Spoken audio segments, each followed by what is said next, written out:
You stopped living the day my boy died." She said it so quietly that the words barely disturbed the air, but they hit Rex Mercer like a bullet he had been waiting 30 years to receive. The spoon in his hand clattered to the table. Every biker in that diner turned to stone, and an 80-year-old woman with white hair and steady eyes sat across from the most feared outlaw in 3 states and refused to look away. If this story moved something inside you, please subscribe to this channel and follow every part of this story until the very end.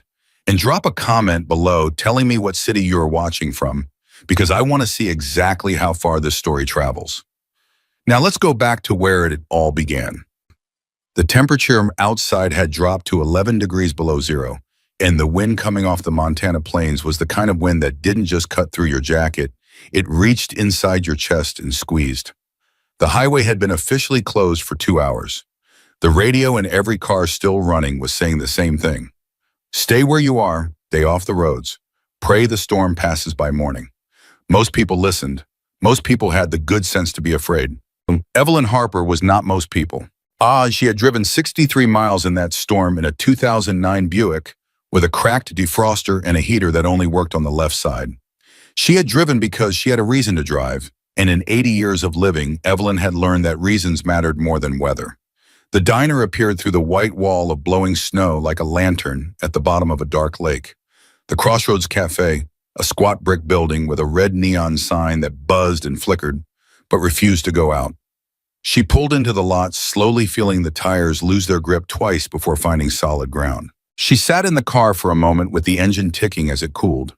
Through the fogged window of the diner, she could see shapes moving.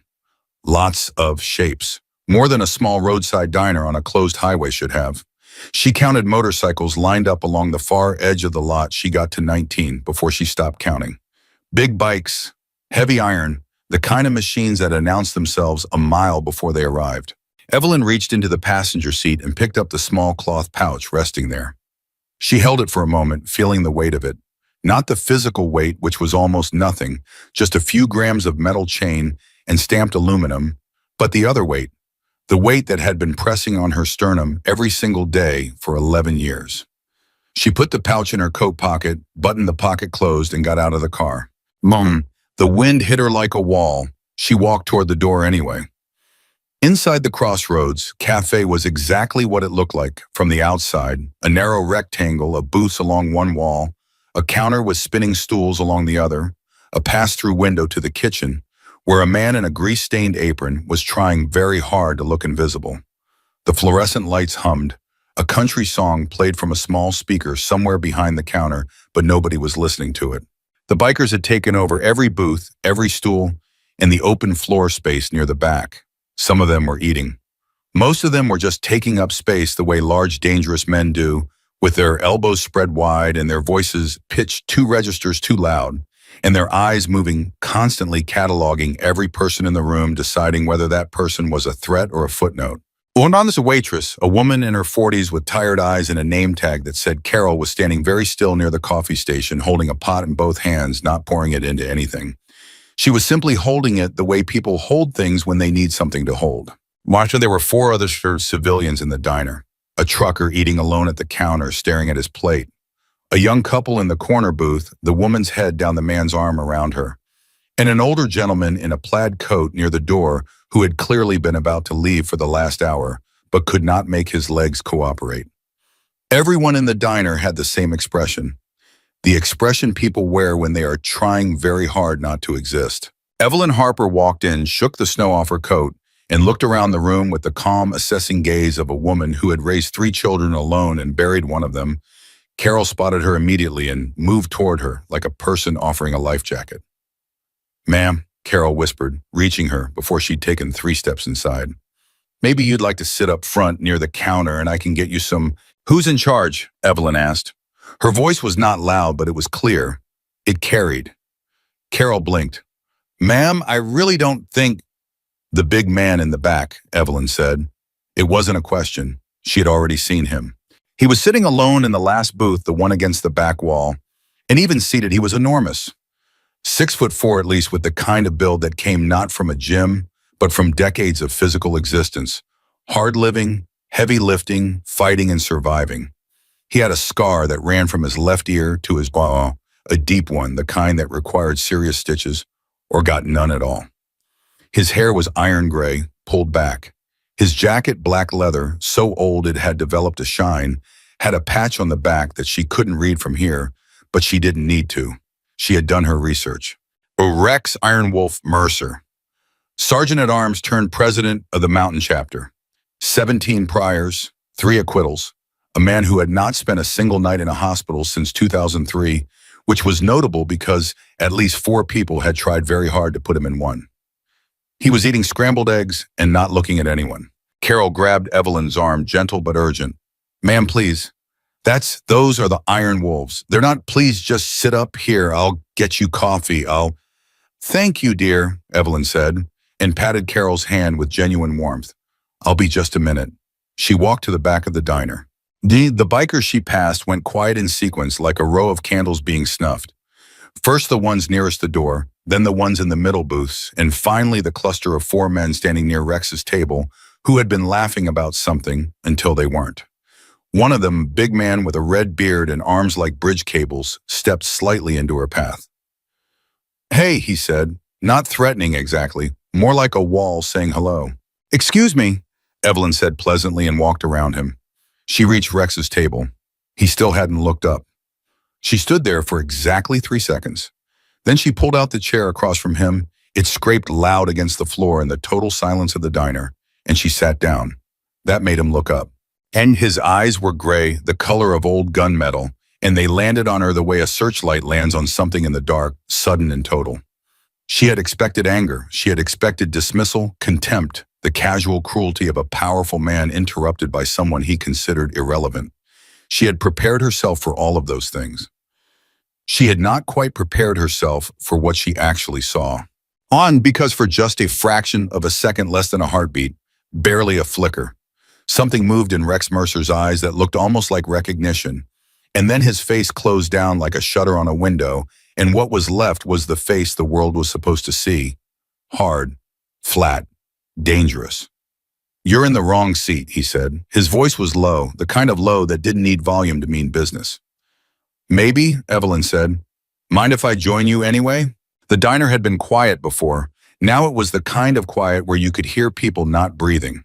Someone near the front laughed. Short, sharp, involuntary, the laugh people produce when they're nervous and surprised. Somebody else shushed them. The country song kept playing from behind the counter. Something about coming home. Something about roads. Rex looked at her for a long moment. His jaw moved. She could see him running through his responses the way you run through cards in a deck looking for the right one. Lady Asfayu, he said finally. Do you have any idea where you are right now? I'm in the Crossroads Cafe on Route 89, she said. And I'm quite cold, and I've been driving for over an hour in that storm to find you specifically, so I would appreciate a few minutes of your time. The word specifically landed differently than the rest. She watched it happen, watched it move through him, watched something tighten around his eyes. Find me, he repeated. Yes. You were looking for me. I was. The red-bearded man had moved closer. So had 2 others. Rex held up one hand without looking at them. A small gesture.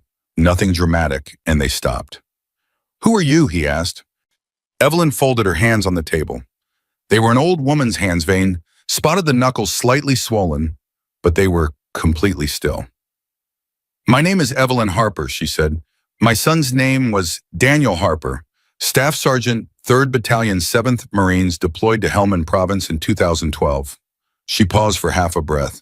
He died in April of 2013. And the change in Rex Mercer was not dramatic. It didn't need to be.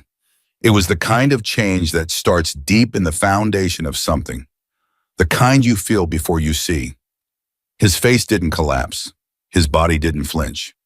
But something structural shifted, and the hardness that had been there a moment ago changed its nature. It went from the hardness of a wall to the hardness of something that is very close to breaking. You need to leave, he said. His voice had changed too, not softer exactly, rougher, like gravel shifting.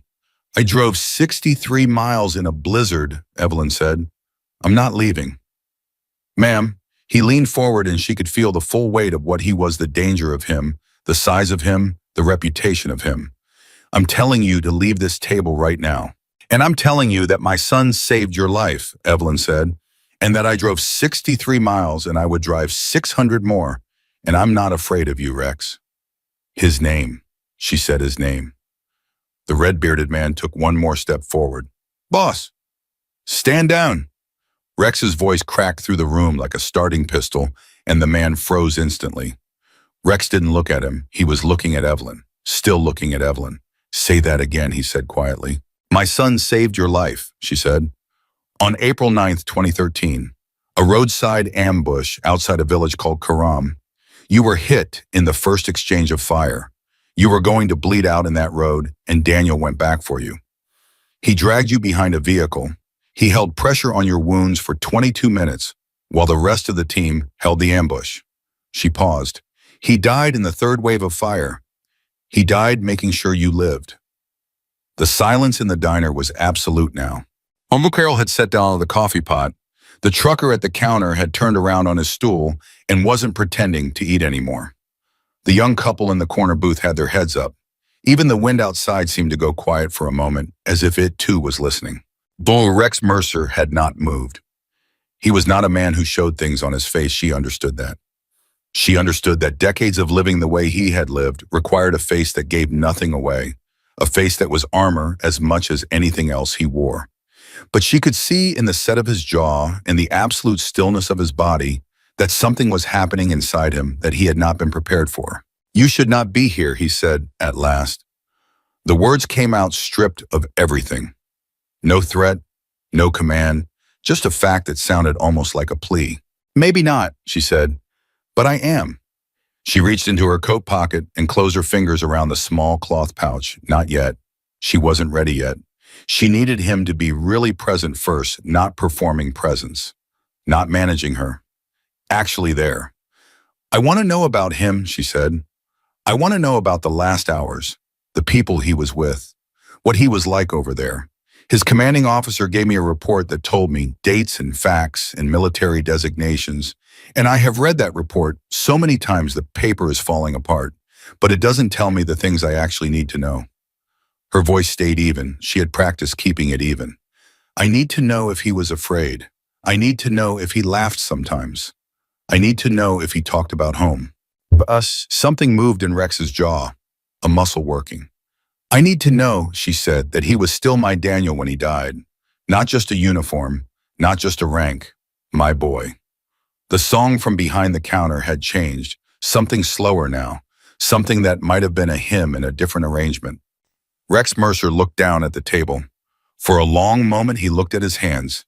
Big hands scarred at the knuckles, ink running up the forearms in patterns she couldn't fully read. He looked at them like they belonged to someone else. He laughed all the time, Rex said. The words came out rough, like they had been stored somewhere that wasn't made for storage, but they came out. Evelyn closed her eyes for just a moment. One moment of something swaying she couldn't show yet. Then she opened them. Tell me, she said. Rex was quiet for another long stretch. She could feel the room around them. The bikers not breathing, the civilians not moving. Carol holding herself completely still at the counter, and she thought not for the first time that grief was the strangest audience magnet. It pulled people in, even hard people, even people who had spent their lives building walls specifically to prevent being pulled. He had this thing he'd do, Rex said slowly, like he was pulling the words up from somewhere deep. Every morning before anything he'd say, it was this dumb joke. It didn't even make sense, but he'd say it every single day like it was the funniest thing he'd ever heard. A sound came out of him that wasn't quite a laugh. He'd say, "Good morning, everyone. I'd like to report that I have once again survived the night. Every single morning for 7 months." He stopped. After April 9th, nobody said it anymore. Nobody could.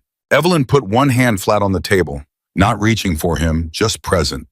"That sounds exactly like him," she said softly. Rex lifted his eyes. They were gray and they were hard, and somewhere inside them, something was moving that had not moved in a very long time. "How did you find me?" he said. "After all this time, how did you know where I've known where you were for 4 years, she said simply. I've been trying to decide for 4 years whether coming to find you would help or hurt. Both of us. She tilted her head slightly. I decided that we were both running out of time to find out. He stared at her. I'm 80 years old, she said. I'm not as healthy as I look. And you? She said it with a gentleness that took the sting out completely. You look like a man who has been running from something for so long, he's forgotten what standing still feels like. Rex's jaw tightened. You don't know me. I know you were a decorated combat veteran who came home from war and disappeared into this life. She said it without accusation, without judgment. Just the words clean and clear. I know you have not spoken Daniel's name to anyone since the day you left the Marines. I know that whatever you've been doing since, and I'm not naive about what that is, I know it started the day you buried who you used to be. She paused. I know survivor's guilt when I see it. I buried a husband who had it. I know what it does to a man over 30 years. The muscle in Rex's jaw moved again. You didn't come here to forgive me, he said. It wasn't a question. It was more like he was testing the words, seeing if it would hold his weight. I came here because my son used the last minutes of his life making sure you lived, Evelyn said. And I want to know that those minutes counted for something. I want to know that the man my boy saved is still in there somewhere. She looked at him steadily. Is he? The diner held its breath. Rex Mercer, who had faced down federal indictments and rival gang leaders in 2 tours of combat in a desert on the other side of the world, looked at an 80-year-old woman with folded hands and snow still melting in her white hair. And something in his face, something in the deep architectural structure of it, the thing built up over decades specifically to prevent this from happening, began almost imperceptibly to crack. He didn't answer. Evelyn reached into her coat pocket. She set the small cloth pouch on the table between them and slowly, carefully loosened the top. She tipped it and let the contents slide out onto the table. A thin chain, 2 aluminum rectangles. The stamped letters visible even from where he sat, Harper DJ. The blood type. The religion. The service number. Daniel's dog tags. Rex looked at them. He did not pick them up. He looked at them the way you look at something you buried and never expected to see again, with a recognition that went past the eyes and landed somewhere far deeper. You stopped living the day my boy died, Evelyn said softly. And I think somewhere underneath all of this. She gestured the smallest gesture at the jacket, the room, the men around them. I think somewhere in there you know that. The sound that came out of Rex Mercer then was not something she could have described to another person. It was not loud. It was barely more than a caught breath, a rough and involuntary thing from the bottom of somewhere that had been sealed for 11 years. His shoulders, wide as an axle built from a life of controlled intimidation, dropped forward slightly. His head bent. And Rex Ironwolf Mercer, feared by law enforcement across 3 states, began to cry. Not sobbing, not theatrical. The private, terrible, barely contained tears of a man who has held something back for longer than holding is possible in the middle of a diner full of people who feared him, in front of a woman half his size who had driven 63 miles in a blizzard to remind him that he was still a human being. His crew was completely silent. Nobody moved. Nobody spoke. The country song kept playing. Evelyn Harper reached across the table and placed her hand over his enormous scarred fist. She didn't say anything. She simply left her hand there, steady and warm, the way a lighthouse stays lit when the ships can't see anything else. Outside, the storm pressed against the windows. Inside the Crossroad Cafe, something that had been dead for 11 years took its first raw, gasping breath. Nobody in the Crossroads Cafe knew what to do with silence like that. The bikers had seen Rex Mercer break a man's arm for looking at him wrong. They had seen him walk into a room of armed rivals and not flinch. They had seen him do things that couldn't be said out loud in polite company, and they had built the whole architecture of their loyalty around the belief that Rex was something beyond human, something that didn't feel the things ordinary men felt, didn't bleed the way ordinary men bled. That belief was the foundation of everything. The fear, the respect, the power, all of it rested on the idea that Iron Wolf could not be touched. And now he was sitting in a diner booth with tears running down the scar on his jaw, and an 80-year-old woman's hand resting over his fist, and not one of them could move. The red-bearded man, his name was Hatch, and he had ridden with Rex for 9 years, took one step forward. Pure instinct. The kind of move you make when you see your foundation cracking and your whole body reacts before your brain catches up. Boss, his voice came out wrong, too soft, too uncertain. Rex's head lifted. His eyes found Hatch across the diner, and the look in them stopped the big man cold. Not anger, not warning, something rawer than either of those things. Something that said with complete clarity, not now. Hatch stepped back. Rex turned back to Evelyn. He pulled his hand out from under hers, not roughly, but deliberately, and pressed both fists flat on the table like he was trying to push himself back into the shape he was supposed to be. He took one breath. Two. His jaw worked. You shouldn't have come here, he said. The roughness in his voice had not gone away. He wasn't going to be able to make it go away tonight, and they both knew it. Whatever you thought was going to happen, I didn't think anything specific was going to happen, Evelyn said. I just knew I needed to be here. She looked at him with those steady eyes. And I think you know why. Because you wanted to blame me. He said it flat, not defensive, more like a man confessing to something he had already convicted himself of 1,000 times. Because your son is dead and I'm not, and someone should say it out loud. No, she said immediately. Don't do that. His voice cracked slightly on the edges. Don't be generous. He's gone. I'm here. You drove 63 miles in a blizzard to find the man who my son chose to save, she said. Daniel chose. You didn't ask him to. He made a decision in the middle of chaos and fire and everything falling apart, and he decided that your life was worth saving. That was his choice. His. She let that land. I am not going to dishonor my son by turning his choice into something shameful. Rex stared at her. That doesn't mean it doesn't hurt, she said more quietly. It hurts every single day. There is not one morning I wake up and don't feel the hole where he used to be. Not one, but pain and blame are not the same thing, and I learned that the hard way, and I refuse to spend whatever time I have left getting them confused. She tilted her head. The question is whether you've learned that. Rex said nothing. Because from where I'm sitting, she said, it looks like you've spent 11 years blaming yourself so hard you decided to become someone worth blaming. The words hit him visibly. She watched them land, watched the slight recoil move through his shoulders. You don't know what I've done, he said. I have a reasonable idea. No. He leaned forward and she could feel the weight of it, the need to make her understand, the need to confess the need that had been building for 11 years without a single outlet. Lady, I have done things since I came back from that deployment that would make you get up from this table and walk back out into that storm and feel safer in the blizzard. I am not a man you should be sitting across from. I am not someone your son would recognize. Then tell me, she said simply. Tell me what you've done. He blinked. What? Tell me. If it's as bad as you say, tell me. She was not baiting him. She was not performing bravery. She was completely serious, and he could see it. I'm not a priest, and I'm not a judge, and I'm not a reporter. I'm a mother, and I have been trying for 11 years to understand the man my son thought was worth dying for. So tell me. The diner around them had become something else entirely. It had stopped being a room full of bikers and hostages and cold fluorescent light. It had become in some way that nobody would have been able to explain afterward, a confessional.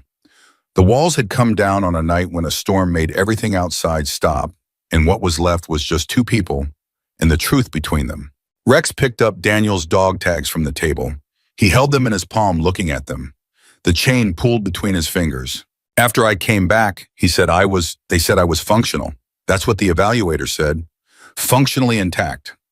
Like I was a piece of equipment that had survived deployment with no critical damage. Something moved in his throat. I was not functional. I was a walking wound that had learned to smile for the assessments. I had a wife. Did you know that 3 years? She tried for 8 months after I got back, and then she left, and the worst part is, she was right to. He paused. I didn't sleep. When I did sleep, I woke up on the floor with my hands around my own throat, trying to... He stopped. Anyway, don't stop, Evelyn said. I don't. His eyes came up. Don't stop, she said again. He looked at her for a moment like she was something he couldn't quite categorize. Then he kept going. And I found the club 2 years after I got out. Found Rex first, the original one, the man who became Iron Wolf. He was a vet too from a different war, and I thought he understood something. That whole world, it gave me something to do with all the rage, the pressure. It gave me somewhere to put it, people to stand next to, a kind of order.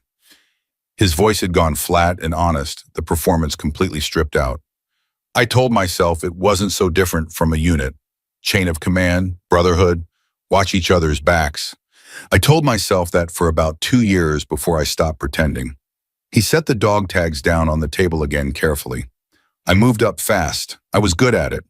Not the business side, the part where someone needs to be afraid enough to comply. I was good at that because I genuinely did not care what happened to me. When you don't care if you live, people can feel it. And it scares them. It scared the right people, and that made me useful. And useful became powerful, and here we are. He spread his hands slightly, not a gesture of pride, a gesture of arrival at a place he had not chosen consciously, but had ended up at anyway. He would not recognize me, Rex said again. Your son, the man who carried me out of that road, if he could see what I became, he would be heartbroken, Evelyn said. Rex flinched. Not because of the club, she said. Not because of the things you've done. He would be heartbroken because you are suffering, because you have been suffering every single day since he died, and you chose to do it alone, and you chose to do it in a way that guaranteed nobody would ever look at you and see the suffering. Only the danger. She reached over and touched the dog tags lightly with one finger. Daniel would be heartbroken because he saved your life, and you have been slowly destroying it ever since. A sound came from Rex that he clearly hadn't intended to produce. It came from somewhere below, language below control. He pressed his knuckles against his mouth for a moment hard. Hatch from somewhere across the diner said boss again, and this time his voice didn't sound like a warning. It sounded genuinely scared. I'm fine, Rex said. His voice was steady. You had to listen carefully to hear the fractures in it. Stand down, all of you. Go back to whatever you were doing. Nobody moved immediately. Now, he said, quieter, more certain. And that one worked the way authority works when it comes from somewhere real rather than somewhere performed. The room shuffled back into motion, bodies turning away, voices starting up again, in low, careful registers, the collective exhale of a room remembering how to breathe. Carol appeared at the edge of the table with a coffee pot and 2 cups and set them down without saying a word. Her hands were shaking slightly. Evelyn looked up and gave her a smile that was warm enough to be genuine, and Carol nodded and retreated. Rex watched this exchange. You're not afraid of any of this, are you, Kuhn? He said. Again, not a question. I raised 3 boys alone after my husband passed, Evelyn said, pouring herself coffee with complete calm. 2 of them went through phases where they thought being frightening was the same as being strong. I learned to tell the difference. She glanced at him. Would you like some? He looked at the coffee pot in her hand. For just a moment, half a second, something almost human moved across his face, almost like disbelief, almost like something approaching a reluctant warmth. Yeah, he said, sure. She poured. They sat for a moment with their cups. Tell me something good, she said, about Daniel, over there. You started to, and then just tell me something good. Rex was quiet for a moment. She could see him going back, watch the journey happen across his face, the movement from the present into the past, into the specific geography of memory that he had kept sealed in dark for 11 years. He was the best card player I have ever seen in my life, Rex said. And he cheated. Not a lot, just enough. Just exactly enough that you could never quite prove it. You'd look at him after a hand and he'd give you this look. Something shifted in Rex's face, something that had not been there before. This completely innocent look, like butter wouldn't melt, and then he'd rake in your money and ask if you wanted to go again. Evelyn laughed. It was a short, bright sound, entirely genuine, and it seemed to surprise both of them. That is so exactly him, she said. He used to do that to his brothers with their Halloween candy. Every year, they never figured out it was him. Rex looked at her. He talked about his brothers, he said slowly. He talked about both of them. Marcus was the athlete, right? And the younger one. Thomas, she said. Her voice softened on the name. Thomas, yeah. Rex nodded. He said Thomas was the smart one. Said he was going to be a doctor or a scientist or something. He said it like it was the proudest thing he'd ever said about anyone. Evelyn pressed her lips together for a moment. Thomas is a surgeon now, she said. In Seattle. Rex went still. He knew his brother. Died so he could keep going to school. Died because the deployment bonus kept the lights on at home while Thomas finished his degree. She nodded. He knows he's carried it differently than you have. She looked at Rex steadily. He carries it by working, by saving lives, by being the kind of doctor who stays past the end of his shift because somewhere in him he knows that every life he saves is a debt to Daniel. Or Rex set his coffee cup down. He looked at the dog tags on the table between them. Then it counted, he said. The words came out almost inaudible, almost like a question still, but moving towards something else. What Daniel did, some of it counted. All of it counted, she said firmly. The question is what you do with the part that was handed to you. And there it was, the real reason she had driven 63 miles in a blizzard. Rex heard it. She watched him hear. It watched the shift happen, the moment when the conversation stopped being about the past and became about something else. His eyes changed, not harder, clearer. You want something from me? He said. Yes. What? She wrapped her hands around her coffee cup, chose her words. There are 63,000 veterans who came back from the same wars Daniel went to, she said. And a very large number of them are exactly where you were 2 years after you got back. Functional, on paper, and falling apart in private in ways that don't show up on any assessment and don't fit on any form. She paused. And a lot of them don't have anyone who drives 63 miles in a blizzard to find them. Rex was listening, completely listening. My property has a ranch, she said. Or what used to be one, 40 acres. The barn is standing, but nothing else is. There's a house that needs work, land that needs work. She met his eyes. I've been thinking for 3 years about turning it into something. A place where men like you, men who came back carrying something they can't put down alone, could come and work and be around other people who understand. Horses, hard labor, no judgment, no forms, no 8-week program with a certificate at the end. She said the last words with a bite that suggested real experience with 8-week programs and certificates. Just a place. Rex stared at her. You're asking me, he said slowly, to what leave all of this and come build you a veteran's ranch. I'm asking you, she said, to stop destroying the life my son paid for with his. And yes, ideally to do something with it that would make him proud. The simplicity of it hit him harder than an elaborate argument would have. She hadn't built a case. She hadn't begged. She had simply put the truth on the table next to the dog tags and let him look at both. You understand what happens to someone who walks away from this club, Rex said. His voice had gone very careful, not threatening her, warning her, making sure she understood what she was actually asking. You understand that's not, you don't just put in your notice and shake hands and, I understand completely, she said. People have died for less. I know. I would be putting you at risk, he said, directly. If I walked away and they found out you were involved. Rex, her voice stopped him, quiet but absolute. I am 80 years old. I have buried a husband and a son. I have been afraid of things in my life that were genuinely worth being afraid of. She looked at him with those eyes steady as a compass needle. You are not on that list. And whatever comes after you is not on that list either. I made peace with my own mortality a long time ago, and it freed up a remarkable amount of energy for the things that actually matter. She pushed the dog tags slightly toward him. Take them, she said. I brought them for you. He looked at them. I've had them for 11 years, she said. The Army sent them with these effects, and I held them and cried over them and talked to them when I didn't have anyone else to talk to, and they gave me comfort. But they're not mine to keep forever. They belong with the man he saved. They belong with the person who carries his story forward. She kept her eyes on him. Take them, Rex. His hand moved slowly across the table.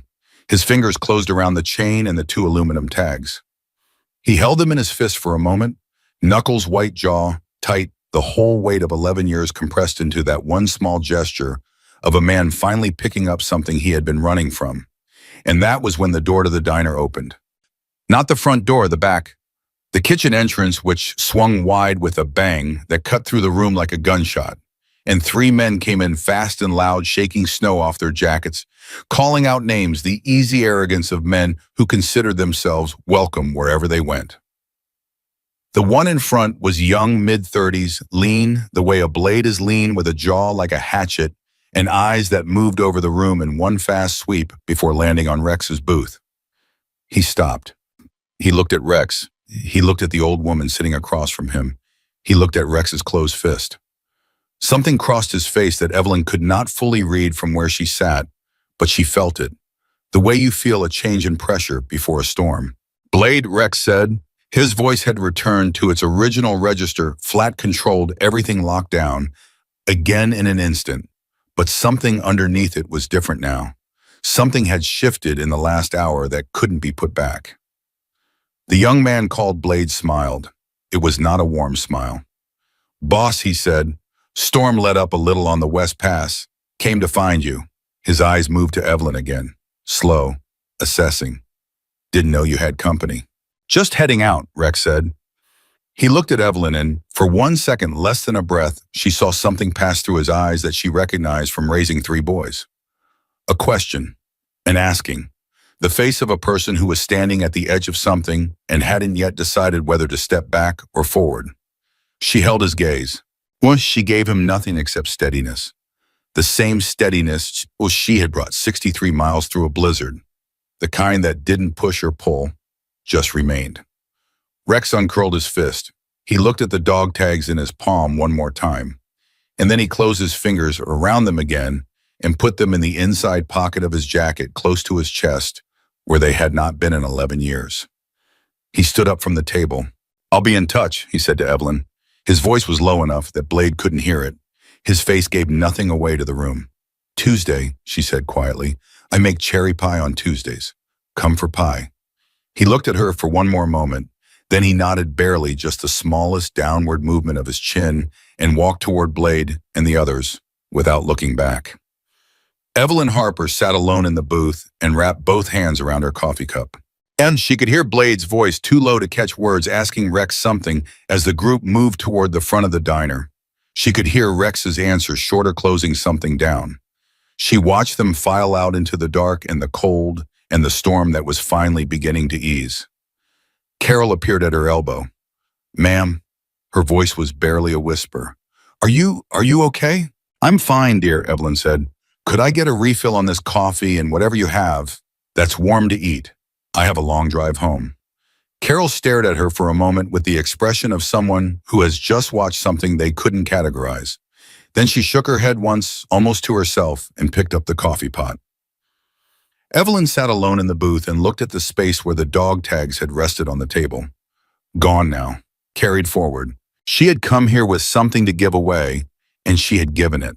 Whether it would be enough, whether the man walking out into the cold and the dark was capable of becoming what she needed him to become, she didn't know. She was 80 years old, and she knew better than to mistake hope for certainty. But she had felt it. In the moment his fingers closed around that chain, in the moment he looked at her before he walked away. Something had moved. Something that had been dead for 11 years had taken a breath. She drank her coffee and listened to the wind, and for the first time in a very long time, she let herself think about spring. He came on a Tuesday. Evelyn heard the motorcycle before she saw it, that deep, unmistakable rumble coming up the gravel drive, the kind of sound that vibrated in your back teeth before it reached your ears. She was in the kitchen, flour on her hands, the cherry pie already in the oven. She didn't rush to the window. She had learned in 80 years that rushing toward things you've been waiting for is a good way to trip over your own hope. She wiped her hands on the dish towel, straightened her apron, and went to open the door. Rex stood at the bottom of the porch steps in the January cold. No club jacket. That was the first thing she noticed. He was wearing a plain canvas work coat, the kind you buy at a feed store, and his hands were in his pockets, and his gray eyes were moving over the property the way a man's eyes move when he's calculating work, rather than looking for exits. "You came?" she said. "You said you made pie on Tuesdays," he said. She stepped back from the door. "Then come inside." He came inside. He sat at her kitchen table, which was an ordinary table in an ordinary kitchen with a window that looked out over 40 acres of frozen, neglected land, and he drank black coffee and ate cherry pie and did not say much. But he looked out that window for a long time. She let him look. Finally, he said, "How long has the barn been empty?" "6 years," she said, "since I sold the last of the horses." "Why'd you sell them?" "Because I couldn't manage them alone anymore, and I couldn't afford help." She said it plainly without self-pity. "And because after Daniel died, I found it very difficult to care about things that needed caring for." She paused. For a while. Rex turned from the window and looked at her. "What changed?" "I started thinking about what the ranch could be," and she said, "instead of what it used to be." He was quiet for a moment. Then, "What do you actually know about building a veterans program, funding licensing staff?" "Almost nothing," she said cheerfully. "But I know the land, and I know what isolation does to people who are struggling because I have lived it. And I know that sometimes what a broken person needs is not a therapist with a clipboard, but hard physical work next to other people who aren't going to ask them to explain themselves." She folded her hands on the table. "What do you know about construction?" "Enough," he said. "And horses." Something flickered in his face. "We had horses when I was a kid, in Wyoming." He said it like he was surprised the memory still existed. "Then you know enough about those too," she said. He looked at her with that expression. She was beginning to recognize the one that wasn't quite disbelief and wasn't quite surrender, but was somewhere in the narrow territory between them. The expression of a man being pulled back towards something he had convinced himself no longer existed inside him. "I need to tell you something," he said, his voice dropped, serious in a way that was different from before. "What I said in the diner about what happens when someone leaves the club, I need you to understand that I wasn't being dramatic. I know you weren't. They will come," he said, "not immediately. There's a process. Blade will push for a vote, and some of them will argue for patience for watching first. But eventually he will push through what he wants, and what he wants is..." He stopped. "He's been waiting for me to show weakness. That's what last night was. He came through that door and saw you, and saw my face and filed it away. That's what Blade does. He collects leverage." Evelyn was very still. "How much time do we have?" "Weeks, maybe? A month if I'm careful about how I do this." He pressed his palms flat on the table. "I'm not saying this to scare you. I'm saying it because you need to make a decision with accurate information. If you are connected to me when this goes bad, it goes bad for you too. And I will not..." His jaw tightened. "I will not let that happen. I will not be the reason another person..." "Rex?" Her voice was firm. "I heard you the first time in the diner, and my answer is the same." She met his eyes without flinching. "You told me the risk. I am telling you it doesn't change my answer. What I need to know is what you need to make this work." He stared at her.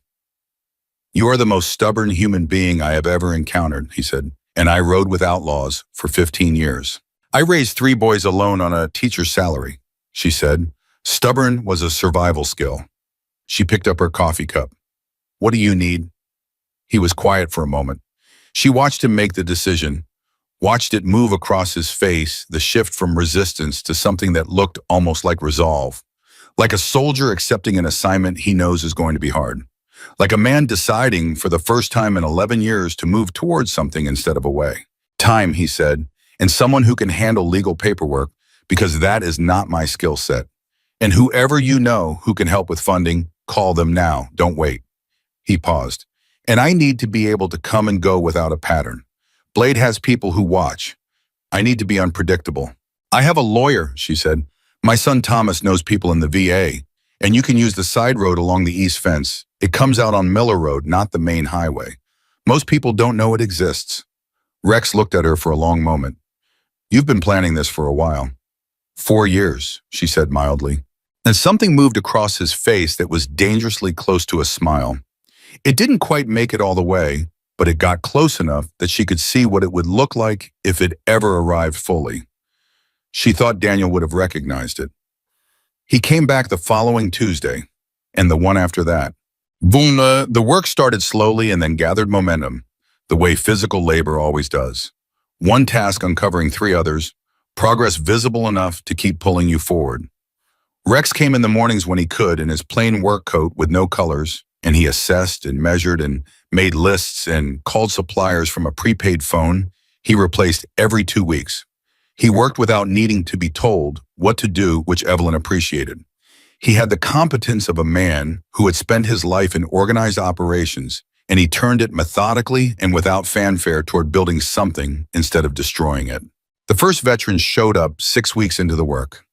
His name was Gary Polson, and he was 41 years old, and he had 2 tours of Iraq and a TBI from a vehicle rollover and a drinking problem that had cost him his marriage and his contracting business in that order. He had gotten Evelyn's number from a VA counselor in Billings who had heard through the loose and efficient network of people trying to help veterans that something was being set up in rural Montana. Gary called the number expecting a voicemail. Evelyn answered on the second ring. "I hear you might need people who know construction," he said. His voice had the careful flatness of someone who has learned to sound normal. "I need someone who can frame walls," she said. "Can you do that?" "Yes, ma'am," he said. "Can you be here Monday?" A pause. "Yeah," he said. "I can be there Monday." He showed up with a duffel bag and a 4-year-old pickup and the expression of a man who had run out of other options. Rex was in the barn when Gary's truck came up the drive. He came out and looked at the younger man, and Gary looked back at him, and for a moment neither of them spoke. 2 veterans standing in the January cold doing the thing veterans do, the silent rapid assessment, the checking of something that isn't on any form. "You were Army," Gary said. "Marines," Rex said. "Right." Gary nodded once. "Where do I put my gear?" That was it. That was the whole introduction. Evelyn watched it from the porch and thought that she would never fully understand men, but she understood enough. By March, there were 4 of them. By April, there were 7. They came from Billings and Great Falls, and one from as far as Spokane, Washington, all with different wars and different damage and different ways of carrying it. They slept in the bunkhouse Rex had framed and drywalled and wired over the course of 8 brutal February weeks. They ate at a long table that Gary built from reclaimed barnwood. They worked every day from early morning until the light gave out on the barn, on the fencing, on the outbuildings, on the corrals that would eventually hold horses when they were ready for horses. Nobody talked about what they were running from. Nobody asked. That was the first rule, and it wasn't even a stated rule. It just existed the way some things in a group of men who have seen the same kinds of things just naturally exist. Rex ran the work like a unit, clear assignments, clear standards, no tolerance for excuses about the quality of the output. But he also ran it differently from how he had run things for 15 years in the club. He checked on people, not obviously not in a way that could be called soft, but he noticed when Gary went quiet for 2 days after a phone call from his ex-wife, and he found extra work to assign specifically to Gary during those 2 days, the kind of relentless physical work that is a better antidote to certain kinds of pain than anything that comes in a bottle. He didn't know when he had started doing that. He didn't examine it too closely. Evelyn came every Tuesday. Cherry pie, black coffee, and her complete unhurried attention divided equally and without favoritism among whoever needed it most that week. The veterans who had arrived with their guards up and their walls built to specification were uniformly unprepared for an 80-year-old woman who sat across from them and asked real questions and listened to the real answers without flinching. Gary told her about his son one Tuesday afternoon in April, the son he hadn't seen in 14 months because the custody agreement said he had to demonstrate stable housing and employment for 6 consecutive months before unsupervised visits could resume. He told her with the kind of controlled flatness that meant he had gone over the story so many times in his head that he had learned to deliver it without breaking down, which was different from being okay. When Evelyn listened to the whole thing, then she said, 6 months from now, you will have stable housing and employment. What does your son like to do? Gary blinked. What? What is he like? What are his interests? We have 40 acres here, and I intend to have horses by summer. If your son likes horses, you might think about whether he'd want to visit once the corral is done. Gary stared at her. He's 8, he said. He'd love horses. Then let's make sure the corral is done in time, she said and ate her pie. It was small, the thing she did. It was not therapy. It was not a program. It was simply a woman refusing to let a person stay stuck in the worst version of their story, redirecting them with gentle and total firmness toward the next thing, the possible thing. Rex had watched her do it enough times now that he recognized the pattern, and recognizing it made something move in his chest that he still didn't have the right word for. He was in the barn on a Thursday evening in late April when his phone rang. The prepaid one. Only 3 people had the number. It wasn't Evelyn. It wasn't his lawyer. It was Hatch. Rex stepped outside before answering. The Montana sky was going orange and purple above the tree line, and the air smelled like thaw. He answered and said nothing, just waited. He called a vote, Hatch said. No preamble. His voice was low and tight. Last night, I tried to slow it down, pushed for 30 days, but Blade had the room. It went 9-3. Rex felt something go cold and clear in the center of his chest. Not fear, something beyond fear, the recognition of an outcome that had been inevitable from the moment he walked out of that diner. Timeline. He's not moving immediately. He wants it to land heavy. He wants witnesses. Hatch paused. Rex, he knows about the ranch.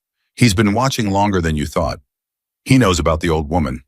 The cold thing in Rex's chest sharpened to a point. How long have you known that? He said. His voice came out completely flat. 2 weeks, Hatch said. I've been trying to figure out if I could handle it from inside, and I can't.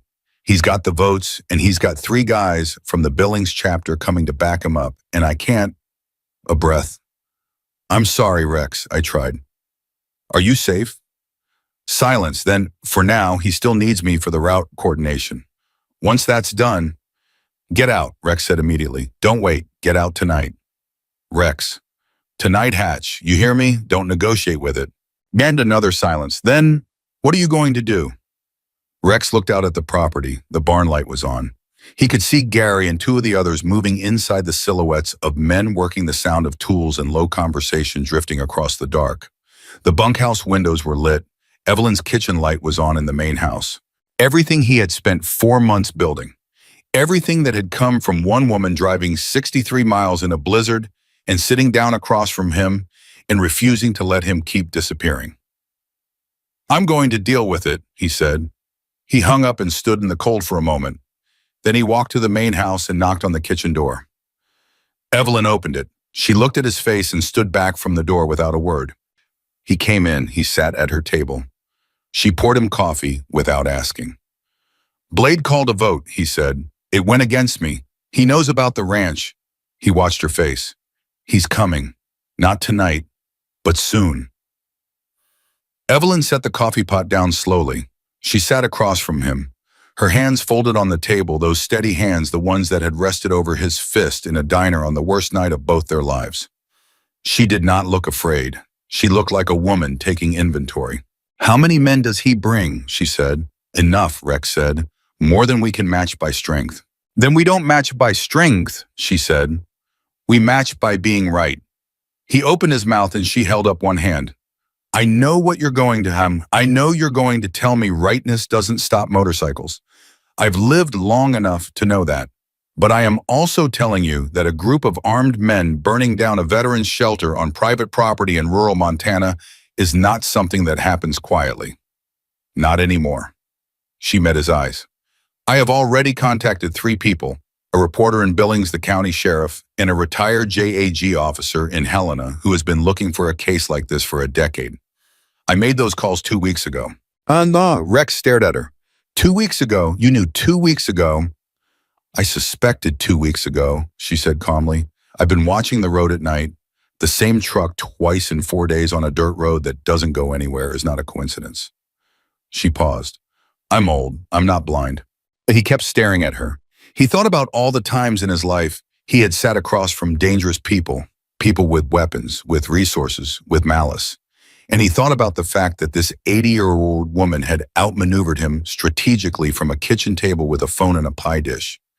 And he felt something that would have been completely unfamiliar to him 4 months ago, the specific and overwhelming relief of not being alone. There's something else, he said. His voice came down. When he comes, and he will come himself, that's who Blade is. He needs to be the one standing there when he comes. I need you to stay inside. Whatever you hear, whatever happens outside, you stay inside. Evelyn looked at him for a long moment. Rex, she said, I mean it. She was quiet, not agreeing, not arguing. The silence of a woman deciding something. There are 7 men in that bunkhouse, she said finally, who have already survived things that should have killed them. And you are asking me to stay behind a door while you go stand outside for all of us. Yes, he said, that's what I'm asking. And if something goes wrong, then the reporter, the sheriff, and the JAG officer all get a very compelling story, he said. And the 7 men in the bunkhouse have already agreed, without knowing the details yet, to stay inside and stay out of it. Because I won't have them in the middle of this. Not after everything they've already survived. His jaw was set. This is mine to handle. This is between me and the life I built and the life I should have built 11 years ago, and it ends here one way or another. Evelyn looked at him for a long time. In his face, she could see now the thing she had come looking for that night in the diner. The man underneath the armor, the soldier underneath the outlaw, the person her son had decided was worth the cost of his own life. He was fully visible now in a way he had not been even 2 months ago. The armor was still there because some armor never comes completely off, but behind it was someone she recognized. Someone Daniel would have recognized. All right, she said quietly. All right, I'll stay inside. She paused, but I'm standing at the window. Something moved in Rex's face. That almost smile again, getting closer to completion than it ever had before. Yeah, he said. Okay, you can stand at the window. She reached across the table and squeezed his hand once, quick and firm, the way you grip someone's hand when you want to send them something that doesn't have a word. He gripped back. Outside, the Montana night was cold and wide and full of stars, and spring was 3 weeks away. And somewhere on the highway, a convoy was coming that Rex Mercer had been preparing for in one form or another since the day he walked away from a bomb-cratered road in Afghanistan and left the best man he knew behind. He was not running anymore. Whatever was coming, he would meet it standing up. They came on a Friday. Rex had known it would be a Friday. Blade had always liked Fridays, something about the psychology of it, the way the end of a work week loosened people's attention, made them feel like the dangerous part of the day was already behind them. Rex had learned that about him years ago, back when Blade was still a prospect, and Rex was still the kind of man who taught younger men how to be dangerous. He had taught Blade well. Too well, maybe. That was the thing about building something capable of destroying. Eventually, it looks around for something to use its capability on. Rex was awake before 4 in the morning, had been awake most of the night, not from fear but from the specific alertness of a man who has been in enough situations to know when one is arriving. He sat in the barn with a single work light on and Hatch's last message in his head, 12 bikes confirmed 3, from the Billings chapter Blade driving his truck, because Blade always drove when he wanted to feel like the one arriving rather than the one fleeing. Gary found him there at 4:30. You going to tell us what's happening? Gary said from the barn door. His voice was calm, the calm of a man who has been in forward operating bases and knows the particular texture of a night before something. Rex looked at him. I told you to stay in the bunkhouse. You told us to stay out of it, Gary said. I'm not in it. I'm standing in a barn asking a question. He crossed his arms. The others are awake too, all of them. Donnie heard the scanner going on the county frequency around midnight, and that woke up Marcus, and then everybody was up. He paused. We're not blind either, Rex. We've known something was coming for 2 weeks. We just didn't push because you didn't bring it to the table and we figured you had your reasons. Rex was quiet for a moment. He thought about what Evelyn had said about 7 men in a bunkhouse who had already survived things that should have killed them. He thought about Gary's son, who was coming to see the horses in 6 weeks. He thought about Donnie, who had come from Spokane with a court-ordered sobriety requirement and 60 days clean, and who had not had a single drink in the 2 months he'd been here, which his counselor had called miraculous, and which Rex privately attributed to the fact that hard work at 6 in the morning was a better deterrent than any program. I need you out of this, Rex said. I know you do, Gary said, but I need you to know we're here. Not to fight, not to do anything stupid. Just, we're here. You're not standing in that yard alone tonight. He met Rex's eyes with the steady look of a man who has made a decision and is not going to be argued out of it. That's what we're saying, that's all. Rex looked at him for a long moment. Something moved in his throat. Stay in the bunkhouse, he said. Lights out. Anyone comes to that door tonight, you do not open it. You call the number I gave you, the sheriff's direct line, and you stay inside. You understand me? Gary nodded. I mean it, Gary. I know you mean it. He didn't move. Rex, for what it's worth, and I know I don't know the whole story, and you don't owe me the whole story, what you've built here in 4 months is worth standing up for. Whatever it costs. He paused. Daniel Harper would agree with me. I know about him. Evelyn told me. Rex went still. Rusty, Gary said it straight the way Gary said everything, without decoration, without performance. She told a few of us about why she built this place, about why you're here. He held Rex's gaze. A man died so you could live. The least you can do is live like it matters. And tonight, it matters. He turned and walked back toward the bunkhouse. Rex sat alone in the barn for another hour. He took Daniel's dog tags from inside his shirt and held them in his palm in the work light, the way he did when he needed to think. They were warm from being against his skin. He had worn them every day for 4 months, and they had become the thing that his Marine Corps dog tags used to be, the thing that reminded him who he actually was when the noise of everything else got too loud. He put them back under his shirt. He stood up. He went and stood at the gate. He was there for 2 hours before they came. He heard them before he saw them, the same sound he had heard 100 times riding in a convoy, that rolling mechanical thunder, except now it was coming toward him instead of carrying him forward. Headlights swept the gravel drive. Engines cut one by one. And then the silence before the doors opened was the particular silence of men who are about to do something they have already decided to do. Blade got out of the truck first. He was backlit by his own headlights, which he had angled deliberately. Rex recognized the move. He had used it himself to make himself difficult to see clearly while making Rex perfectly visible. Young, lean, radiating the coiled energy of a man who has been patient for a very long time and is done being patient. He walked forward until he was 10 feet from Rex and stopped. Behind him, Rex counted 11 men, not 12, one short. He filed that away. Rex, Blade said. Blade, you know why I'm here. I do, Rex said. Blade looked around at the barn, at the lit bunkhouse, at the main house where one window glowed warm. Nice place, he said. It wasn't a compliment. Didn't know you had domestic ambitions. What do you want to say, Rex said. Say it. Blade's jaw moved. He took another step forward. You walked away. No notice. No conversation. No exit. You just disappeared and started playing house with a grandmother and a bunch of broken down soldiers. His voice was controlled, but there was heat underneath it. Real heat, the kind that comes from something more personal than politics. You made us look weak. You made me look like I couldn't hold my own house together. This isn't about looking weak, Rex said. This is about you wanting what I built for 15 years and needing me gone to take it without a fight. Blade went very still. And you know, Rex said quietly, that if I'd stayed, you never would have had it. Because whatever the vote was, whatever the numbers said, half those men out there still follow me, and you know it. This isn't justice. This is a business decision dressed up as one. Something flicked across Blade's face. Respect almost. The recognition of being seen clearly. But it lasted only a second before it was replaced by something harder. Doesn't change the outcome, Blade said. No, Rex said. It doesn't. He was completely still. His hands were at his sides. He had not reached for anything. So here's what I want to say before you do whatever you came here to do. I want to say it in front of your men and mine. He raised his voice slightly, not much enough to carry. I left because I was done. Because I woke up one morning and understood that I had been running from something for 15 years and that everything I built inside the club was just a more elaborate way of running. And I'm not running anymore. He paused. I'm not going to fight you tonight. I'm not going to try to convince your men to turn on you.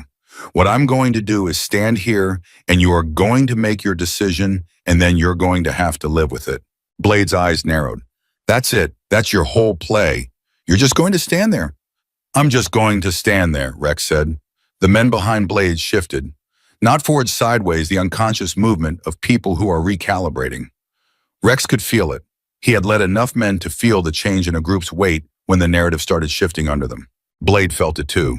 His jaw tightened.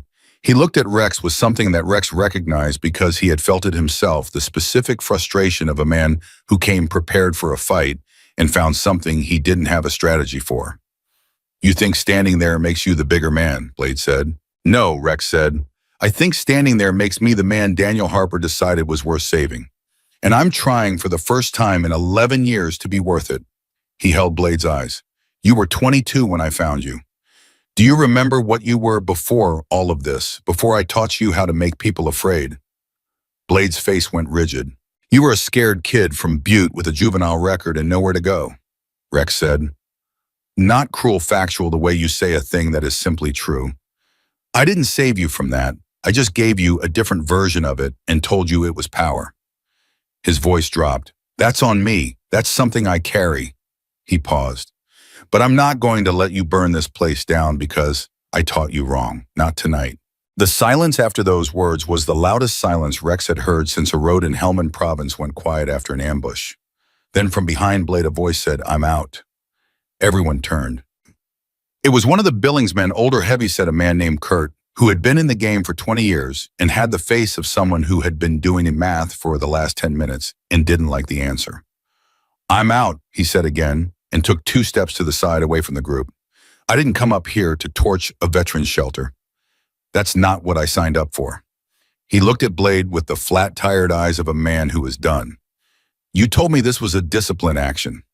Roster cleanup. You didn't say anything about burning down a building where people live. Blade turned on him. Kurt, I'm out, Kurt said for the 3rd time, and the simplicity of it, the sheer repetition, made it final in a way that a longer argument wouldn't have. Another man stepped to the side, then another.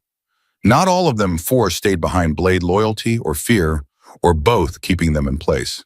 But 4 stepped away. And then the lights came.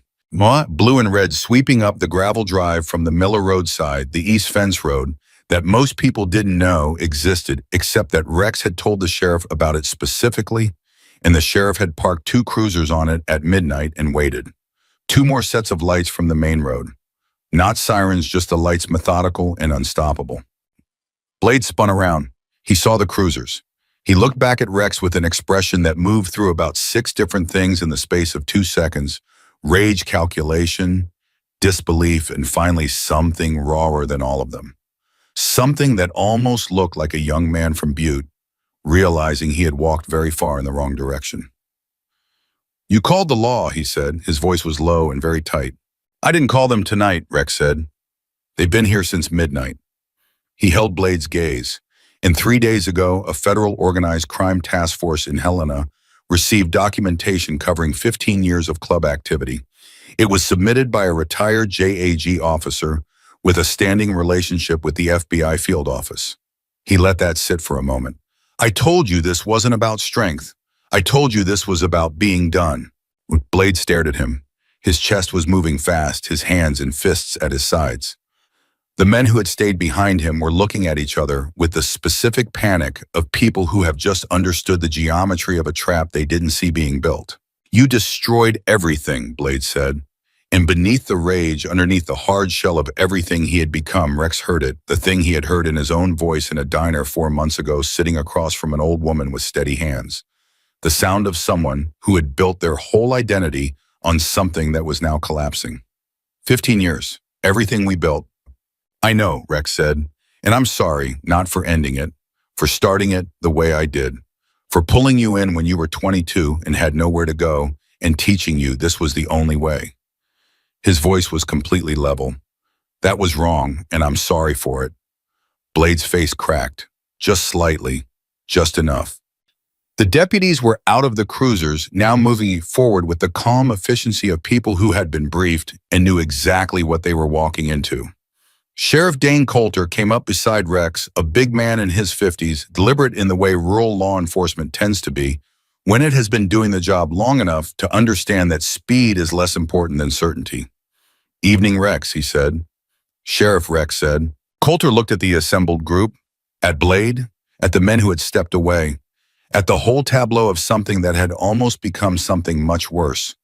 Anybody hurt? He said. No, sir, Rex said. Good.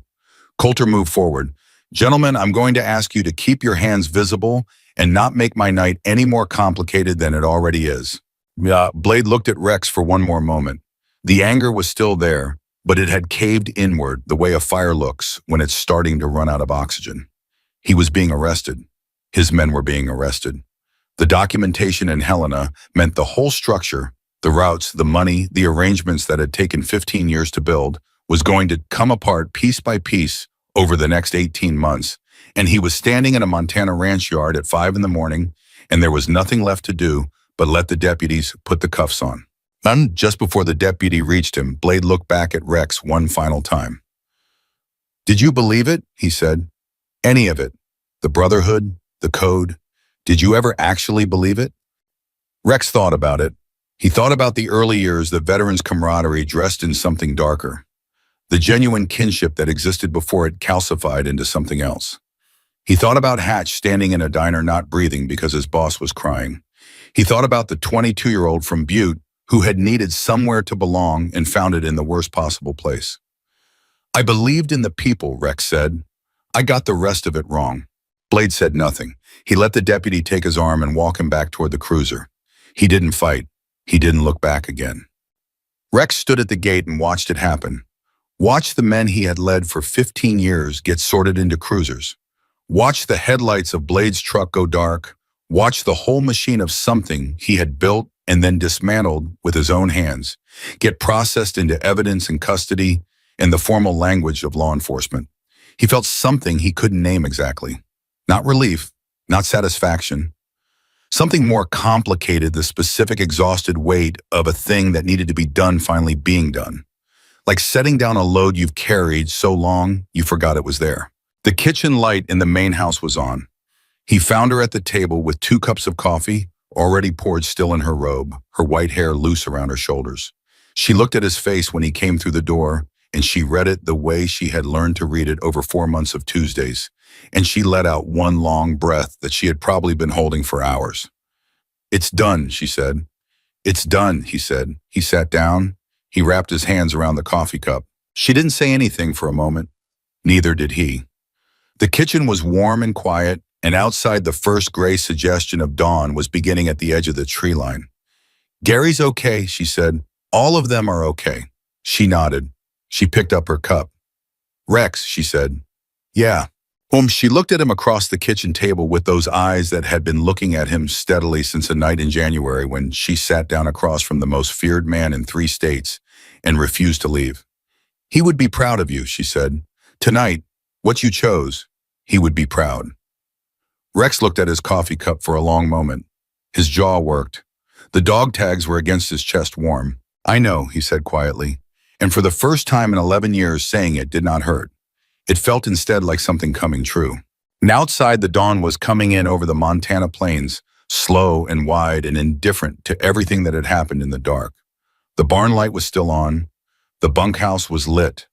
Somewhere in there, 7 men who had come to this place carrying the invisible weight of wars that never really ended were waking up to a morning that was against all probability still there.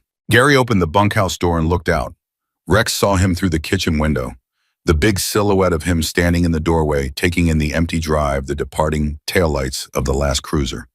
He stood there for a moment, and then he did something Rex did not expect. He turned back inside, and a moment later, the sound of voices came across the yard.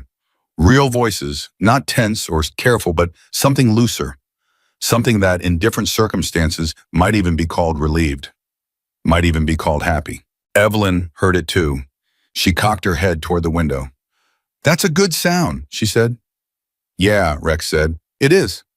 She reached across the table and patted his hand, once that gesture he had come to recognize, her specific shorthand for all the things that didn't need to be said out loud. Then she stood up and opened the cabinet and took out flour and sugar and a jar of cherry preserves. "I'm going to make pie," she said. "Go tell those men breakfast is in an hour." Rex looked at her. "It's 5 in the morning." "They've been awake all night," she said, measuring flour with the ease of someone who has made 10,000 pies. "They need food and they need to be around people, and sitting in a bunkhouse is not the same thing." She glanced at him over her shoulder. "Go." He went. He crossed the yard in the early light, and when he opened the bunkhouse door, 7 men looked at him. Gary, Donnie, Marcus, and the 4 others who had come here broken in different ways and were becoming slowly and imperfectly and without any formal program. Something closer to whole. They looked at his face and read it the way men who have been in hard places learn to read faces for the information that matters, The yes or no, the safe or not safe. We're clear, Rex said. It's done. Evelyn's making breakfast 1 hour. He looked around the room. All of you, main house, don't be late. Nobody cheered. That wasn't who these men were. But the room changed the held-in quality of it, releasing shoulders, dropping someone near the back, exhaling like they'd been underwater. Gary nodded once slowly with the expression of a man crossing something off a list he had carried a long time.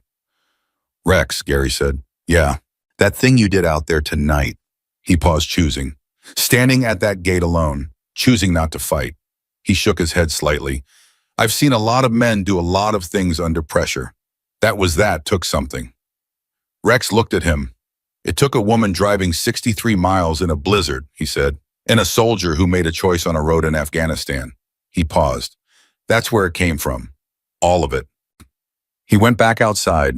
He stood in the early light for a moment, alone, his hand moving to the dog tags under his shirt, without him thinking about it. The reflex of 11 months now, the reaching for the thing that reminded him who he was supposed to be. I'm trying, Daniel, he said quietly. To the morning, to the sky, to the 53 million miles of empty universe between here and wherever the dead go. I know it took me too long, but I'm trying. The wind came across the plains and moved through the fence posts and lifted something from the ground. A small thing, a piece of straw, a bit of nothing, and carried it upward and away. Rex watched it go.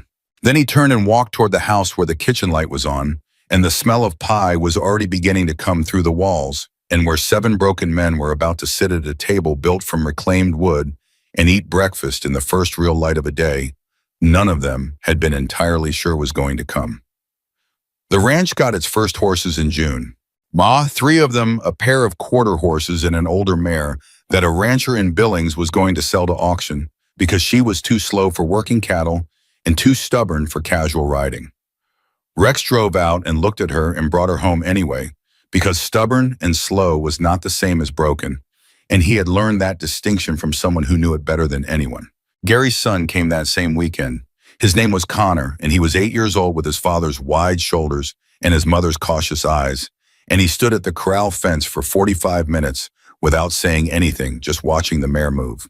Gary stood beside him with his hands in his pockets and a look on his face that Rex had to turn away from because it was too private and too enormous to witness without feeling like an intruder.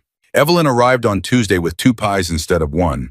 She sat on the porch with Connor in her lap and told him the mare's name was Rosie, and that Rosie liked to have her nose scratched between the nostrils, and that horses always know when you're afraid, so the trick is to breathe slowly and let them smell that you mean them no harm.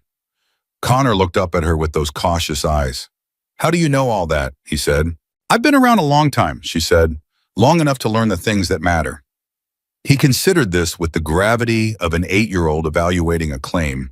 Then he nodded, climbed down from her lap, walked to the corral, and reached through the fence and scratched Rosie between the nostrils. The mare leaned into his hand. Gary made a sound behind Rex that was not quite a word and not quite a sob, but was both of those things at once.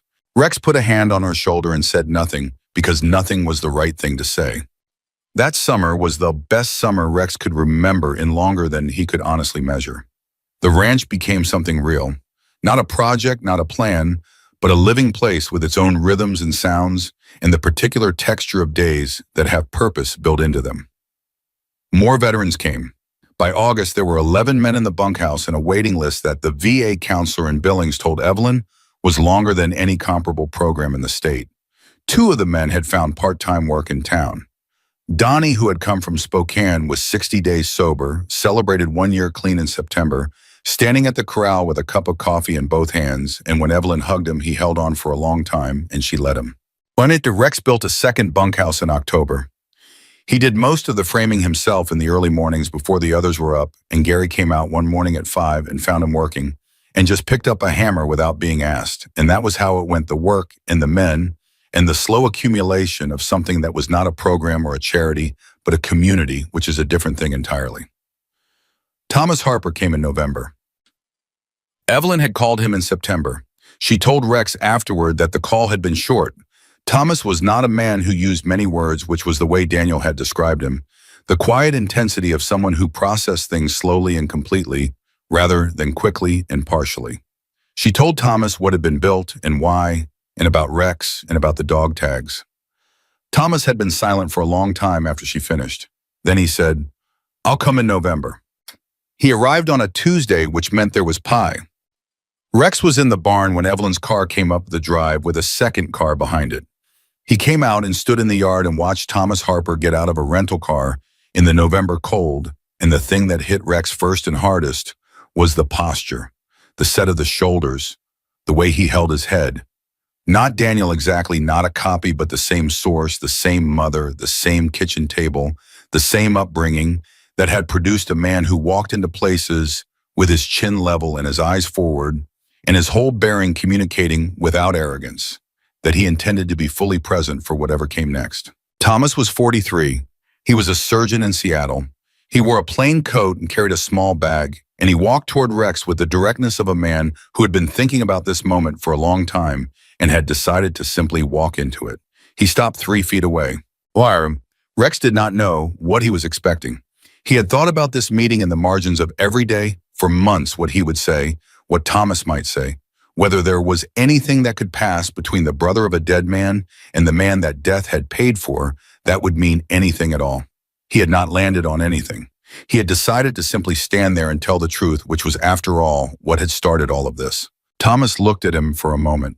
Then he said, "She told me about the diner. She told me about the dog tags." His voice was careful, a surgeon's voice, precise and controlled, but with something moving underneath it. "She told me what you said about Daniel, the card playing. He cheated," Rex said, "exactly enough to be impossible to catch." Something broke open in Thomas's face, quick, genuine, painful. He pressed his lips together for a moment. "He did that to me with my Halloween candy for 4 years," he said. "I never figured out it was him until after." His voice caught on the last word and he pushed past it. "After." Rex nodded. Thomas looked at the ranch, at the barns, the corrals, the bunkhouses, the horses. He took it in the way you take in something that is larger than you expected it to be. Then he looked back at Rex and said, "My sister says the waiting list is 40 names long." 42, Rex said. "What do you need to expand?" Rex blinked. "I'm sorry." "To take more men, to build more capacity. What do you need?" Thomas said it practically like a man who has already made his decision and arrived at the implementation question. "I have relationships with the VA in 3 states. I have colleagues who have been looking for something like this to support for 2 years. And he paused. "I have a brother who used his last 22 minutes making sure you were alive. And I intend to make those minutes count for something." He held Rex's gaze. "So tell me what you need." Rex stood in the November cold and looked at Daniel Harper's brother and felt the accumulated weight of everything: the diner, the dog tags, the blizzard, the months of work, the night at the gate, the horses. Gary's son with his hand through the fence. Donnie's 1 year sober, the 42 names on a waiting list, felt all of it settle into something that had the density of purpose, the specific gravity of a life that has found what it was supposed to do. "Come inside," Rex said. "Evelyn's got pie." Thomas looked at him for one more moment. Then he did something that cracked Rex open entirely. He reached out and gripped Rex's shoulder, firm and brief, the gesture of a man saying something that doesn't have a sentence. Rex gripped back. 2 seconds. No more was needed. They went inside. Well, by the time winter came again, the ranch had a name. It had been Evelyn's idea and nobody argued with it. She announced it one Tuesday afternoon with her hands around her coffee cup and that particular expression she wore when she had already decided something and was informing rather than consulting. "Harper's Ranch," she said, "for the program. That's what we'll call it." The room, Rex, Gary, Donnie, Thomas on a second visit, and 3 of the newer men was quiet for a moment. "Evelyn," Rex said. "Don't argue with me," she said pleasantly. "It's my land, and I'm 80 years old, and if I want to name it after my son, I'm going to name it after my son." Rex looked at her. He thought about what he could say. He thought about the night in the diner, the dog tags on the table, the 63 miles in a blizzard. He thought about the way she had put her hand over his fist in a room full of men who were afraid of him and stayed there. "Harper's Ranch," he said. She nodded once satisfied and ate her pie. And the plaque went up in December. Rex made it himself from barnwood, the same reclaimed lumber Gary had used for the dining table, sanded down and stained. and the letters burned in with a tool he borrowed from a veteran named Pete, who turned out to have a talent for woodwork that nobody knew about, until the day Pete saw Rex struggling with the lettering and took the tool out of his hands without asking, and produced in 45 minutes the most precise and deliberate lettering Rex had ever seen on a handmade sign. Harper's Ranch, it established 2024, where the living honor the fallen by living fully. That last line had been Evelyn's too. The second winter was different from the first. Not easier, exactly. The work was still hard. The healing was still slow. The men who came still arrived carrying invisible loads that no amount of clean air and hard labor would remove entirely, because some things don't get removed. They get carried differently. They get shared. They get light enough over time, and in the company of people who understand to stop being the thing that defines you and start being simply part of what you survived. Rex understood that now in a way he hadn't understood it even 6 months ago. He understood it because he was living it. He was 54 years old, and for the first time in his adult life, he was sleeping through the night. Not every night, not without interruption, but more nights than not, which was so far from where he had been that the distance was difficult to measure. He had started talking to a counselor in town, not because Evelyn pushed him to, though she had mentioned it twice with that particular casually mentioned quality that he had come to recognize as her most effective pressure tactic. He had started because Gary had started, and when Rex had asked Gary what it was like, Gary had shrugged and said, "Honestly, it's like lifting something off a shelf that you've been reaching up for your whole life and couldn't quite get." That image had stayed with Rex for a week. Then he called the number. And the counselor's name was Miriam, and she was 50-something and unimpressed by him in the way that was both disconcerting, and he came to realize exactly what he needed. She did not flinch at his history. She did not try to reframe the things he had done into something less than what they were. She simply sat across from him every other Wednesday and asked very direct questions and waited with complete patience for the real answers rather than the managed ones. And Rex, who had been managing his answers for 20 years, found that after the third session, he had run out of managed answers and was left with only the real ones, which were harder and more accurate, and in some way he couldn't explain lighter for being said out loud. He told her about Daniel. He told her about the road in Hellman, the 22 minutes, the ambush, the specific sensory detail that he had been carrying unprocessed for 11 years, the weight of Daniel's hands pressing on the wound, the sound of his voice cutting through the noise, saying, "Stay with me, stay with me, stay with me." The last time Rex had heard that voice in the silence after. He told her about the guilt. All of it. Not the version he had given Evelyn in the diner, which was honest but incomplete, but the full version, the specific and irrational and completely unshakable belief that he had not deserved to survive, that Daniel had made a calculation error, that the life saved was not worth the life spent. He told her all of it, and Miriam listened to all of it, and then she said in her direct and unimpressed way, "Do you think Daniel Harper was stupid?" Rex stared at her. "What? You've described him as an exceptional soldier, calm under pressure, good judgment, the kind of man people wanted next to them in hard situations." She held his gaze. "Do you think a man like that made an accidental choice? Do you think he reached for you without knowing exactly what he was doing? And why?" Rex said nothing. "He chose," she said, "the same way you're choosing now, the same way you chose at that gate in April, the same way you chose when you came to this ranch and picked up a hammer." She let that sit. The question was never whether you deserved to survive. The question was always what you were going to do with the survival, and you are answering that question now. She paused. 11 years late, but you're answering it. Rex sat with him that for a long time. He sat with it in her office, and he carried it back to the ranch, and he sat with it in the barn in the early mornings with the work light on and Daniel's dog tags in his hand. He turned it over and over the way you turn a stone until you understand its weight. He was answering it. That was enough. Evelyn came every Tuesday until she couldn't. The winter of the third year, she had a fall. Nothing dramatic. She had told Rex about it on the phone the following morning with characteristic briskness, as if reporting a minor inconvenience. "I fell in the kitchen. I'm fine. The hip is bruised, but not broken. The doctor is satisfied. Don't fuss." Rex drove to her house anyway, a fact she received with the resigned tolerance of a woman who has learned that certain people cannot be told not to fuss. He found her in her kitchen, hip bruised but spine straight, making coffee. She looked older than she had the week before. He noticed it and then pushed the noticing down, which she saw because she saw most things. "I'm 82 years old, Rex," she said with no particular emotion. "This is part of the story. You're not allowed to be philosophical about it," he said. "I'm allowed to be anything I want," she said. "Sit down." And he sat down. She poured coffee. They sat at the kitchen table that had become over 3 years of Tuesdays, one of the most important places he knew, more important than any boardroom, or courtroom, or diner, more important than most places he had been in his life, because more true things had been said at this table than anywhere else. "I want to talk about after," she said. "Evelyn, I want to talk about it now while I can say it clearly, and you can hear it clearly, and not in some hospital room with tubes and emotion getting in the way." She held his gaze with those steady eyes. "The ranch is in order. Thomas has the legal structure. The funding relationships are solid. Gary can run the day-to-day with you, and in 2 years, Gary won't need you for that either because he will be ready to lead it himself." She paused. "You know all of this?" "I know," he said. "What I need you to know," she said, "is that the work does not stop when I'm gone. The work is the point.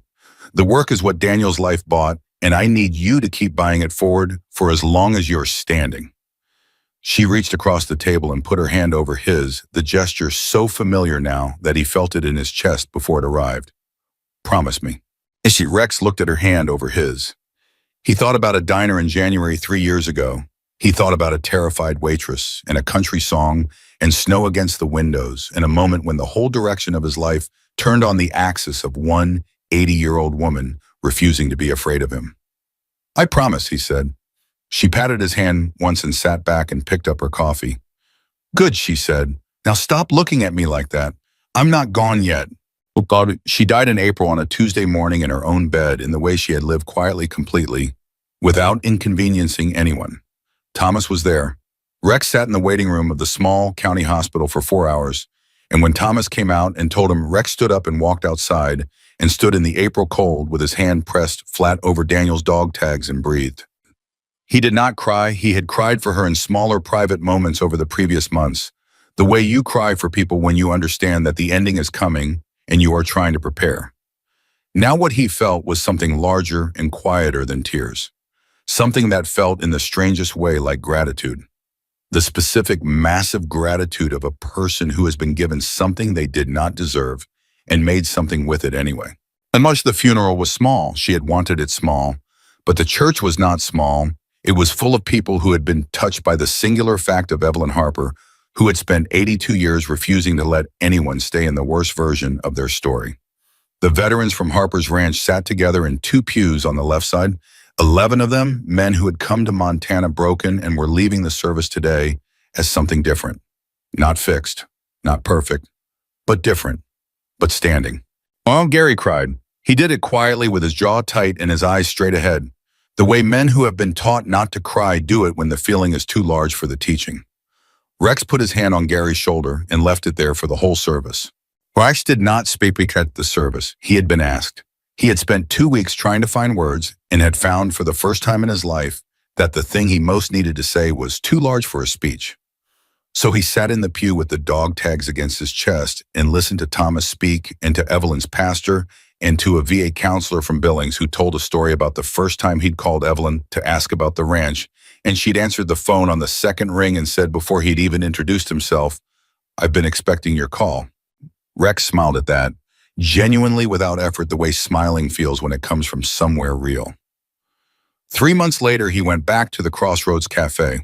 He hadn't planned it. He was driving back from a supply run in Great Falls, and the highway took him past the exit, and something in him turned without deciding to the way a compass needle turns, following something magnetic and certain. He pulled into the lot. The neon sign still buzzed and flickered, but refused to go out. Some things are like that. Carol was still there. She recognized him the moment he walked in. He watched her face move through 3 different expressions in about 2 seconds before landing on something warm and surprised. He looked different from the man she had last seen here. No club jacket, no colors, a plain canvas coat over a flannel shirt, work boots gray in his hair that had spread since January 3 years ago. He looked like a rancher. He looked like a man who spent his days doing physical work, and his evenings at a kitchen table, and his mornings standing at a corral watching horses move. He looked like himself. Coffee and cherry pie, he said, because that was what Evelyn would have ordered, because some traditions are too important to let die. He sat in a booth near the back, not the last one, not the table where it had all begun, just a regular booth, and Carol brought his order and set it down and looked at him for a moment. You doing okay? She said, not the polite version of the question, the real one. Yeah, he said, and meant it. She nodded and moved on, and Rex sat alone with his coffee and his pie and looked around the diner at the ordinary people, the truckers and travelers and locals, all of them, just living, carrying their invisible loads, moving through their days. He thought about an 80-year-old woman who had walked into this room in a blizzard and sat down across from the most feared man in 3 states and said with complete simplicity, "Mind if I join you?" He reached up and touched the dog tags through his shirt. 42 men had come through Harper's Ranch in 3 years. 42 men who had come in, broken, and left carrying themselves differently. 6 of them had gone on to jobs, to rebuild relationships, to the ordinary, extraordinary business of a life reassembled. Donnie had 2 years clean in a sponsee of his own. Gary had his son every other weekend. Pete, the woodworker, had started teaching a class. And there were 42 more names on the waiting list, and Thomas had just confirmed a federal grant, and the new bunkhouse was framed, and in the spring they were getting 4 more horses. Daniel Harper had spent 22 minutes holding pressure on a wound in a road in Helmand Province. He had spent those minutes making sure one man lived. That man had spent 3 years making sure 42 others kept living, and those 42 men would spend the rest of their lives doing what living people do, reaching back for the ones who were slipping, pulling them forward, paying the cost of survival forward in the only currency that actually matters. The math of one good choice compounding over time. Rex finished his pie. He left Carol a large tip and walked out into the Montana afternoon and got in his truck and pointed it toward the ranch, toward the horse and the work and the men and the table built from reclaimed wood and the plaque on the gate that said what it said. He drove home. And that is what it means to be saved, not the moment someone pulls you from the fire, but the 10,000 mornings after when you choose again and again to be worth the pulling.